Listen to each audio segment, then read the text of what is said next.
வணக்கம்.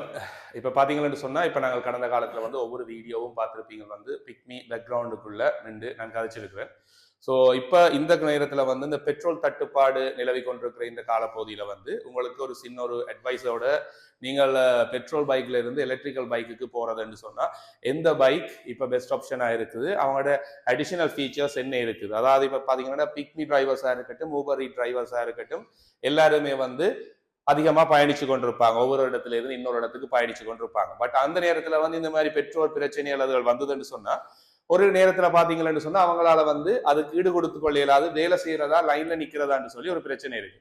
பட் இதுக்கு easiest option பாத்தீங்கன்னா என்ன சொன்னா, இப்ப எலக்ட்ரிக்கல் பைக்ஸ். ஸோ எலக்ட்ரிக்கல் பைக்ஸ்லயும் டிஃபரெண்ட் பிராண்ட்ஸ் இருக்குது. அதுலயும் நாங்க சூஸ் பண்ணணும் எந்த பைக்குக்கு போறது, எது எங்களுக்கு கன்வீனியன்டான பிரைஸ்ல இருக்கும், அந்த பைக்கை நாங்க எடுக்கிறதால எங்களுக்கு அடிஷனலா அவங்களால கிடைக்கப்படுற பெனிஃபிட்ஸ் என்னன்னு சொல்லி நாங்கள் ஒரு 1 வீக்கு கிட்ட நாங்க என்ன செஞ்சோம், இதை டோட்டலா விசாரிச்சு பார்த்தோம். அந்த அளவுக்குள்ள தான் திருப்பியும் பெட்ரோல் பிரச்சனை வந்தது.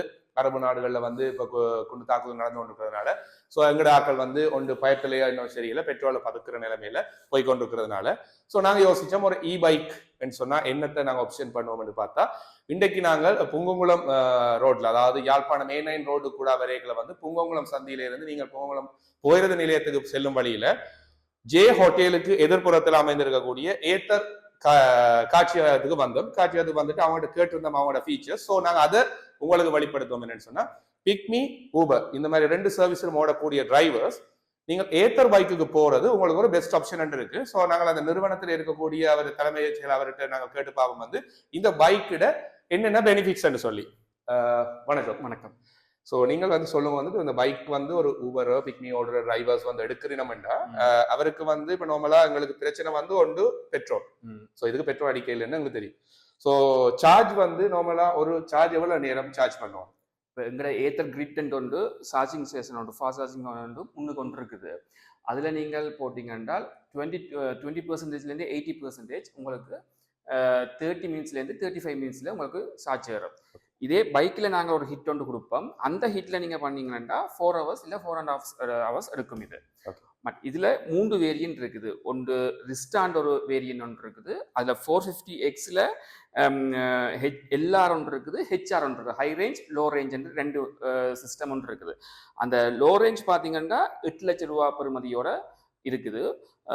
ஹை ரேஞ்ச் பார்த்தீங்கன்னா 9 லட்சம் ரூபா பெறுமதியோட இருக்குது. அந்த ஹை ரேஞ்ச் பார்த்தீங்கன்னா 130 கிலோமீட்டர் கொடுக்கும். பட் கம்பெனி சொல்றது 161 கிலோமீட்டர். ஆனால் நாங்கள் சொல்றது 130 கிலோமீட்டர் கொடுக்கும். எல்லாரும் பார்த்தீங்கன்னா 126 கம்பெனி கொடுக்குது.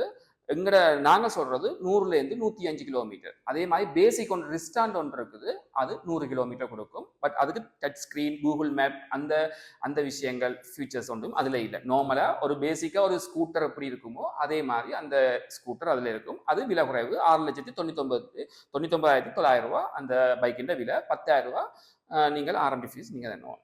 அடுத்தது நாங்கள் ஒன்று கேள்விப்பட்ட என்னன்னு சொன்னா, இப்ப இங்க பைக் வாங்குறவங்களுக்கு சார்ஜிங் ஃபெசிலிட்டி ஃப்ரீ என்று சொல்லி கேள்விப்பட்டோம். அது ஒரு சர்டன் பீரியடா இல்லைன்னு சொன்னா நீங்கள் இந்த உங்களோட ஷோரூம் எவ்வளவு நேரம் இருந்தாலும் வரைக்கும் இருக்குமா? இல்ல எப்படின்னா, இந்த இந்தியாவில் கிட்டத்தட்ட 5 இயர்ஸ்க்கு மேல இந்த ஃப்ரீ சார்ஜ் கொடுத்து கொண்டு இருந்தவங்க இப்பதான் அது பேமெண்ட்டுக்கு மாறி இருக்குது. என்னை பொறுத்த வரைக்கும் ஸ்ரீலங்காவிலையும் ஒரு 5 இயர்ஸ் அளவுக்கு இந்த ஃப்ரீ சார்ஜ் கொடுப்பாங்க. இந்த மாதிரி இந்த ப்ரொமோஷனுக்காண்டி கொடுப்பாங்க. மற்றது இது நீங்கள் ஷோரூம் பூட்டினாலும் நீங்கள் எந்த டைமும் நீங்கள் ஃப்ரீ சார்ஜ் பண்ணிக்கலாம். அது வெளியில இருக்கபடி ஃப்ரீயா சார்ஜ் பண்ணிக்கலாம். அடுத்த விஷயம் நான் தெரிஞ்சு கொள்ளணும் என்னன்னு சொன்னா, இந்த மாதிரி ஒரு சார்ஜிங் இப்ப நாங்கள் வெளியில காசு கட்டி நாங்கள் செய்யறோமா இருந்தா எவ்வளவு செலவாகும்? அதாவது ஒரு ஃபுல் சார்ஜ் பண்றதுக்கு எவ்வளவு செலவாகும்? இந்த ஒரு சார்ஜுக்கு 3.4 யூனிட் ஒரு சார்ஜுக்கு எடுக்கும். அப்ப நீங்க ஒவ்வொரு வீட்டுல நீங்க போடும்போது பேமெண்ட் வேரியன்ட்களாகும். என்னென்னா 90 யூனிட்டுக்கு குறைய யூஸ் பண்ற ஒரு ஆக்கள் இருப்பினா இல்ல 200 யூனிட் யூஸ் பண்றாங்க. அப்ப பேமெண்ட் டிஃபரெண்ட் ஆகும். நாங்க சொல்றது அப்படின்னா, ஒரு வீட்டுல நீங்க போட்டீங்கன்னா உங்களோட கரண்ட் காசுல இருந்து 500லேருந்து 1000 இன்க்ரீஸ் ஆகும். அவ்வளவுதான். இதுவே நாங்க சொல்றோம் ஒரு சார்ஜர் பாயிண்ட். இப்ப நீங்க சொன்ன மாதிரி பேமெண்ட்டுக்கு மாறிட்டுன்னு சொன்னா ஒரு சார்ஜர் பாயிண்ட் வெளியில இருக்கு. அப்ப அப்படியான ஒரு சார்ஜர் பாயிண்ட்ல நாங்க சார்ஜ் பண்றதுன்னா எவ்வளவு செலவாகும்? கிட்டத்தட்ட உங்களுக்கு 130 கிலோமீட்டருக்கு 130 ரூபான்னு செலவு. 130, அதாவது 1 கிலோமீட்டருக்கு ₹1. ₹1 என்ற ரீதியில தான் இதுக்கு செலவழிய போகுது. இப்ப நீங்க 1 கிலோ நார்மலா ஒரு பைக் எடுத்துக்கொண்டீங்கன்னா ஸ்கூட்டி பைக் வந்து 1 லிட்டர் பெட்ரோலுக்கு வந்து 60ல இருந்து 70 கிலோமீட்டர் வரைக்கும் வேலை செய்யக்கூடிய மாதிரி பைக் இப்ப இருக்குது. அப்ப இங்க பாத்தீங்கன்னு சொன்னா 130 கிலோமீட்டருக்குமே ₹130 தான் செலவழிய போகுது. ஸோ உங்களோட வந்து ஃபியூல் சார்ஜஸும் இல்ல, மற்றது வந்து உங்களுக்கு லேசாவும் இருக்கு. அதாவது இப்ப 130, அதாவது இப்ப என்னொரு கேள்வி இருக்கு என்னன்னு சொன்னா, இப்ப சார்ஜிங் கெப்பாசிட்டி எது வந்ததுக்கு பிறகு அது உங்களுக்கு இண்டிகேட் பண்ணும் இன்னும் கொஞ்ச நேரத்தில் என்று சொல்லி. இல்ல இதுல டிஸ்பிளேலயே பெர்சன்டேஜ் வந்து ஒன்று இருக்கும். 1%, 100%, 50% இருக்கும். இந்த பைக்ல இருக்கிற பெரிய நல்ல விஷயம் என்னன்னா, நீங்க 1%ல வந்தாலும் நீங்க என்ன ஸ்பீட்ல போய் கொண்டிருக்கிறீங்களோ அதே ஸ்பீட்டுக்கு வரும். இப்ப பிற எலக்ட்ரிக் பைக்ல எப்படின்னா ஒரு 20%க்கு வந்தாலும் சில நேரம் ஸ்பீட் கம்மியாக ஒலிக்கிறோம். இது என்னன்னா 1%ல இருந்தாலும் அதே ஸ்பீட்ல போய் கொண்டு அதே ஸ்பீட்ல போய் கொண்டு. அப்ப நார்மலா இதுல பிக்மி டிரைவர்ஸ் ஒன்றை கருத்துல கொள்ளுங்க வந்து என்ன சொன்னா, எதிர்காலத்துல வந்து எலக்ட்ரானிக் பைக்ஸ் வந்து அதிக அளவுல பேசப்பட இருக்கிறதுனால வந்து நீங்கள் இப்பவே என்ன செய்யலாம் வந்து இங்க வந்தீங்கன்னு சொன்னா உங்களுக்கான லீசிங் ஃபெசிலிட்டிஸும் அரேஞ்ச் பண்ணி தெரியும். இப்ப சொன்ன அமௌண்ட்ல இருந்து நார்மலா எப்படி ஒவ்வொரு பேங்க் ஃபீச்சர்ஸ் இருக்கும். ஸோ நீங்கள் உங்களுக்கு தெரிஞ்ச லீசிங் கம்பெனிகளோட கதைக்கலாம். இல்லைன்னு சொன்னா இவையிலும் அந்த லீசிங் ஃபெசிலிட்டியை உங்களுக்கு ஒழுங்குபடுத்தி தெரிவிடும். அப்ப அதே சமயத்துல வந்து நீங்கள் இதை இரவு பகலா ஓடுற நீங்கள், அதாவது ஒரு ஃபுட் டெலிவரி செய்யறீங்களா இருந்ததுண்டா இப்ப நார்மலா எங்கட ஃபீச்சர்ஸ் எப்படின்னு சொன்னா ஸ்கூட்டி டைப் மாடலுக்கு தான் வந்து ரெண்டும் செய்யலாம். அதாவது ஃபுட் டெலிவரியும் செய்யலாம், ரைடிங்கும் செய்யலாம். ஏனென்றா இந்த நடுவில் இருக்கிற அந்த ஸ்பேஸுக்குள்ள வந்து உங்களோட அந்த ஃபுட் பேக்கை வச்சுக்கொண்டு அடிஷனல் ஹெல்மெட்டோட வந்து நீங்கள் கேபிக்குள்ள வச்சுக்கொண்டு போனீங்களா உங்களுக்கு ஒரு ஆள் ஏடிஎம் இறக்கலாம், ஃபுட் டெலிவரியும் செய்யலாம். ஸோ உங்களுக்கு 2 உழைப்பு. பட் பெரிய பைக்குகள்ல வந்து என்னன்னு சொன்னா பேக்கை நீங்கள் தோல்ல கேரி பண்ணி கொண்டு போறபடியே நாங்கள் ஏதாவது ஒரு ஃபீச்சர் தான் கொடுப்போம். ஃபுட் டெலிவரி அப்படி இல்லைன்னு சொன்னா ஒரு பேசஞ்சரை ரைட் பண்ணி கொண்டு போற முறை. ஸோ இதனால வந்து இப்ப நீங்கள் ஏத்தர் பைக்ல வந்து இப்ப உங்களுக்கு அடுத்ததான் இந்த டிஸ்பிளேல அவர் சொன்ன விஷயத்தை நாங்கள் உங்களுக்கு காட்டுவோம். ஸோ அதே மாதிரி வந்து நீங்கள் இந்த பைக்ல இன்னும் உங்களுக்கு தகவல் தெரிய வேணும்னா நான் உங்களுக்கு டிஸ்கிரிப்ஷன்ல போடுற அந்த குறிப்பிட்ட இடத்துக்கு நீங்கள் விசிட் பண்ணியோ இல்லாட்டி தொலைபேசி மூலமா அழைச்சு நீங்கள் அவர்கிட்ட டீட்டெயில்ஸ் எடுக்கலாம். இப்ப நாங்கள் இந்த பைக்கை ஸ்டார்ட் பண்ணி என்ன மாதிரி ஃபீச்சர்ஸ் வந்து பார்ப்போம் பண்ணுவோம். அவருக்கு ஸ்டார்ட் பண்ணுவோம்.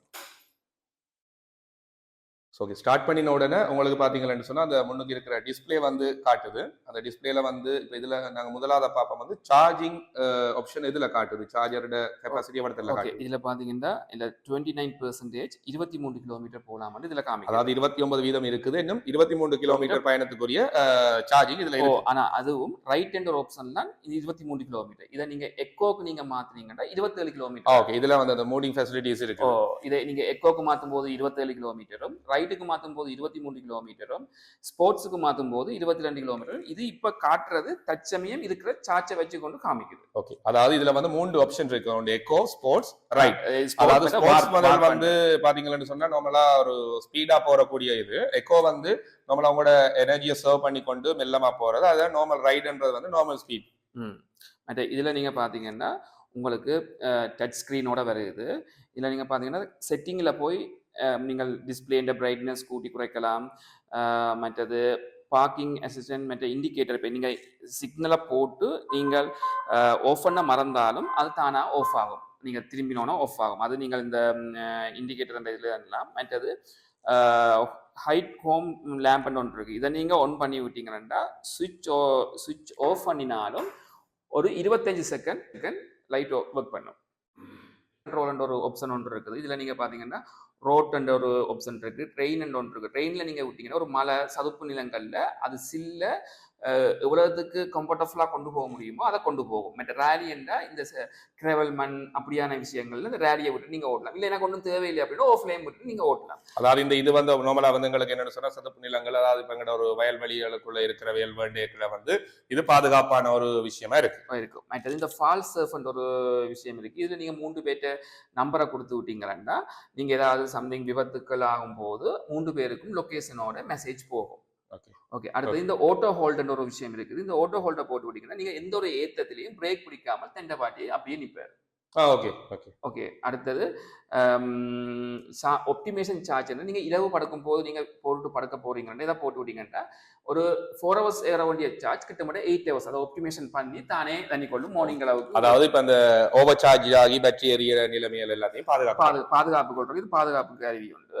அதே மாதிரி இதுல இன்பில்டாவே சிம் ஒன்று இருக்குது. அவங்க கம்பெனியே போடுது, ரீசார்ஜ் எல்லாமே பண்ணி நீங்க சாஃப்ட்வேர் அப்டேட்ல இருந்து இந்த கூகுள் மேப் நேவிகேஷன் வரைக்கும் நீங்கள் அதை பாவிச்சு கொள்ளலாம். அடிஷனலா இப்போ ஒரு கிரிக்கெட் ஸ்கோர் பண்ற விஷயங்களும் இதுல விட்டுருக்குறாங்க. ஓகே, அதாவது இப்ப நாங்களோட T20 உலகத்தின் இது வந்து நீங்கள் வெளியில போய் பார்க்க தேவையில்லை, நீங்க ஓடிக்கொண்டிருக்கேன் பார்க்கலாம், அப்பவே பார்த்துக்கொள்ளலாம். பார்த்துக்கொள்ளலாம். ஆனா பட் இது ஓடிக்கொண்டிருக்கும் போது இது ஒர்க் பண்ணாது, ஸ்கோர் பார்க்கலாது, பாதுகாப்பு விஷயத்துக்காண்டி அதை விட்டுருக்குறாங்க. மற்றது உங்களுக்கு ஏத்தர் ஆப் நாங்கள் வந்து கனெக்ட் பண்ணுவோம். அது ஒரு அதோட இதுல இருந்து ஃபோன் கனெக்டிவிட்டியும் இருக்குது. நீங்க இதுல வர கால் மற்றது மியூசிக் எல்லாமே நீங்க இதுலயே கண்ட்ரோல் பண்ணி கொள்ளலாம். ஓகே, அப்ப நாங்க இப்ப கால் ஒன்று வந்ததுன்னா இதுல இருந்து ஆன்சர் பண்ணினா எங்க ஸ்பீக்கர் நீங்க ஒரு ஹெட்ஃபோன் ஒன்று போட்டுக்கணும். ஹெட்ஃபோன் ஒன்று போட்டுருக்கணும். பட் நீங்க ஃபோன் எடுத்து நீங்க ஆன்சர் பண்ணணும் காத்தியம் இல்ல, இதுலயே டிஸ்பிளேல பண்ணிடலாம். மற்ற இதுல நீங்கள் சிக்னல் எல்லாமே இதுலயே இந்த டிஸ்பிளேலயே எல்லாத்துலயும் வந்துடும். இந்த சிக்னல் மற்ற நார்மலா இப்ப இது பாத்தீங்கன்னு சொன்னா இப்ப எங்கட ஒரு பிக்மி ஃபுட் டிரைவர்ஸுக்கு வந்து இப்போ ஒரு சாப்பாடு நீங்கள் கொண்டு போய்க்கல அந்த பேசஞ்சர் வந்து உங்களுக்கு கால் பண்றாருன்னா நீங்கள் அந்த இடத்துல போனை பார்த்து நீங்கள் ஆன்சர் பண்ண வேண்டிய ஒரு கட்டாயம் இல்லை. அதுலயே பார்த்துட்டு அதுலயே ஆன்சர் பண்ணா உங்களோட ப்ளூடூத் ஹெட்செட்டால உங்களுக்கு அதை கதைச்சு கொள்ளக்கூடிய மாதிரி இருக்கும். அதனால விபத்துகள் வந்து நீங்கள் முக்கியமா அதை தப்பிக்கொள்ளலாம். அதாவது விபத்துகள்ல இருந்து உங்களை தப்பி வச்சு கொள்ளலாம். ஈஸியான ஒரு ஆப்ஷன். ஸோ நீங்கள் வந்து இப்ப ஏத்தர் பைக்கை நீங்கள் ஒரு ட்ரையல் பார்க்கணும், இது எப்படி இருக்குதுன்னு கேட்கறதுக்குன்னு சொன்னா எந்த ஒரே சஜஷன் வந்து நீங்கள் நான் முன்பு கூறிவிட்டது போல வந்து ஏனைன் ரோடுல கச்சேரியில இருந்து நீங்கள் சாவச்சேரி நோக்கி பயணிக்கிற நேரத்துக்கு புங்கங்குளம் சந்தி, அதாவது ஒரு கமர்ஷியல் பேங்க் ஏடிஎம் மிஷினுக்கு எதிரில் வார ரோட்ல ஜே ஹோட்டலுக்கு முன்பாக இருக்குது. பக்கத்துல பாத்தீங்கன்னு சொன்னா ஊபர் காரியாலயம் இருக்குது, முன்னுக்கு பிவைடி ஷோரூம் இருக்குது, அதுக்கு முன்னுக்கு தான் இந்த ஏத்தர் காரியாலயம் இருக்கு. ஸோ நான் எந்த சஜஷன் படி ஒரு வடமாநிலத்தின் பிக்மின்ற நிறுவனரா எந்த சஜஷன் வந்து என்னன்னு சொன்னா பிக்மி ரைடர்ஸ் இனிமேல வந்து நீங்கள் ஒரு அப்கிரேஷனுக்கு போறீங்கன்னு சொன்னா ஏத்தர் பைக்கோட பயணிக்கிறது நல்ல நினைக்கிறேன். இவ்வளவு நேரம் உங்களோட நேரத்தை ஒதுக்கினதுக்கு நன்றி.